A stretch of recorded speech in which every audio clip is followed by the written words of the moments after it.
السلام علیکم ورحمۃ اللہ وبرکاتہ۔ بریلی شریف میں حضور سید سرکار حجت الاسلام علیہ رحمۃ و رضوان کے عرس کے موقع پر میری تقریر ہوئی۔ اس تقریر کو لے کر واویلا لوگ مچا رہے ہیں۔ اس سلسلے میں کچھ وضاحت میں عرض کرنا چاہتا ہوں۔ آپ نے ناگپور سے میرے پاس بھیجا ہے۔ بات یہ ہے کہ افتخار الحق روہتکی نامی ایک شخص نے ایک کتاب حامد الاسنان لکھی، جس کا رد حضور اعلیٰ حضرت حضور مفتی اعظم حضور شریف سنت رضوان اللہ تعالیٰ علیہ مجمعین نے فرمایا اور اس کے کفریات گنائے۔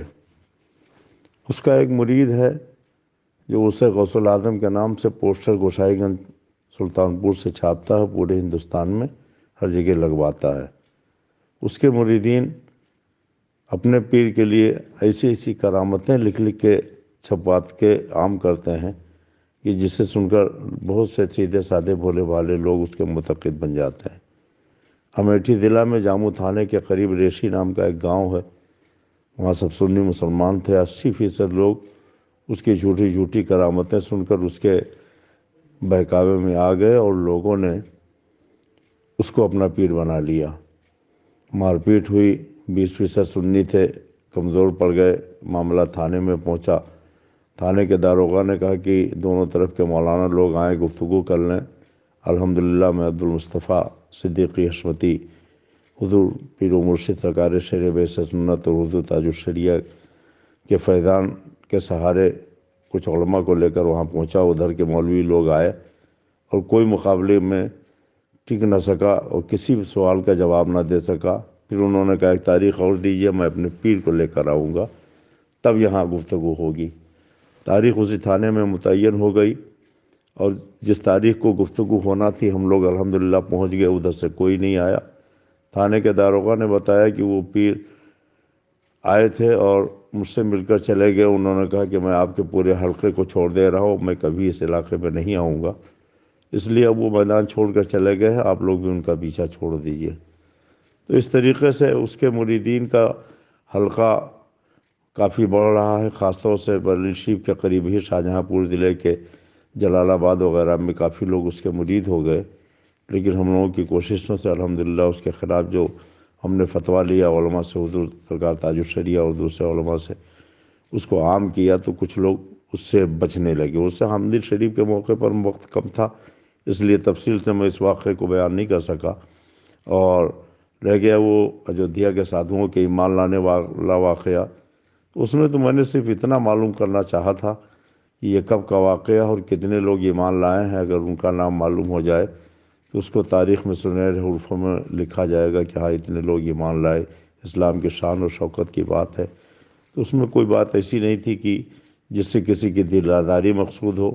اب اگر کسی نے یہ سمجھا کہ ہماری دل آزاری کے لیے یا ہم کو رسوا کرنے کے لیے واقعہ بیان کیا گیا ہے تو ان کی غلط فہمی ہے، اور میں افتخار الحق روہتکی کے سلسلے کے مریدین جو نسیم قادری کے نام سے مشہور ہے گوشائی گنج کا، میں اس سے تو کوئی معذرت نہیں کر سکتا ہوں، اس لیے کہ وہ بدعقیدہ بد مذہب ہے۔ البتہ اگر کسی سنی پیر کو یا سنی شاعر کو یا ہمارے کسی سنی بھائی کو ہماری گفتگو سے کوئی غلط فہمی ہوئی ہے تو میں یہ عرض کرنا چاہتا ہوں کہ میرا مقصد کسی کی توہین کرنا نہیں ہے۔ میں صرف اتنا جاننا چاہتا تھا کہ یہ واقعہ کب واقع پیش آیا ہے اور کتنے لوگ ایمان لائے، اور وہ لوگ اب کہاں پر ہیں، کس حال میں ہیں۔ اگر یہ معلوم ہو جائے تو زیادہ بہتر ہوگا۔ اس کے علاوہ اور کوئی ہمارا مقصد نہیں ہے۔ اب جو لوگ بہتان بازی کر رہے ہیں، الزام تراشی کر رہے ہیں، یا ہمارے اوپر تہمت لگا رہے ہیں، یا ہمیں گالیاں دے رہے ہیں، اللہ اور رسول کی بارگاہ میں انہیں خود جواب دینا پڑے گا۔ اللہ تعالی ہمیں حق بولنے، حق سننے، حق پر عمل کرنے کی توفیق عطا فرمائے۔ جہاں تک آل رسول کے احترام اور تعظیم کا معاملہ ہے، الحمدللہ ہماری گھٹی میں آل رسول کی تعظیم موجود ہے۔ ہم آل رسول کا احترام کل بھی کرتے تھے، آج بھی کرتے ہیں۔ ہم اپنی نماز کو اس وقت تک مکمل نہیں سمجھتے جب تک آل رسول پر ہم درود و سلام سرکار کے ساتھ میں نہ بھیج دیں۔ اس لیے یہ الزام بالکل نہ لگایا جائے کہ میں آل رسول کا گستاخ ہوں۔ الحمدللہ میں آل رسول کا احترام کل بھی کرتا تھا، آج بھی کرتا ہوں، آئندہ انشاءاللہ بھی کرتا رہوں گا۔ اس لیے جو لوگ بلا وجہ خواہ مخواہ بات کا بتنگڑ بنا رہے ہیں، ان سے گزارش ہے کہ وہ اس کو کسی بدنیتی پر محمول نہ کرے، اور میں کسی کی توہین نہیں کرنا چاہتا تھا اور نہ میں نے کیا ہے، چونکہ اس حمد شریف کے موقع پر وقت بہت کم تھا اور تفصیل سے کوئی گفتگو نہیں ہو سکی۔ پھر انشاءاللہ کبھی اگر موقع ملا تو تفصیل سے گفتگو ہوگی، اس لیے یہ چند باتیں میں نے عرض کر دی ہے۔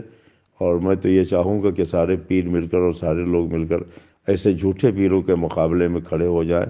جو نسیم افتخاری نامی گوشائی گنج کا رہنے والا اسے غوث العظم کے نام سے پوسٹر چھپاتا ہے، لوگ حضور سرکار غوث پاک کا نام دے کر اس سے قریب ہو جاتے ہیں۔ اس کی جھوٹی جھوٹی غلط کرامتیں جو لوگ کتابوں میں چھاپ چھاپ کر یا تقریروں میں بیان کر کر کے لوگوں کو اس کا معتقد بنا دیتے ہیں، اور پھر وہ اپنے ایمان اور عقیدے سے ہاتھ دھو بیٹھتے ہیں۔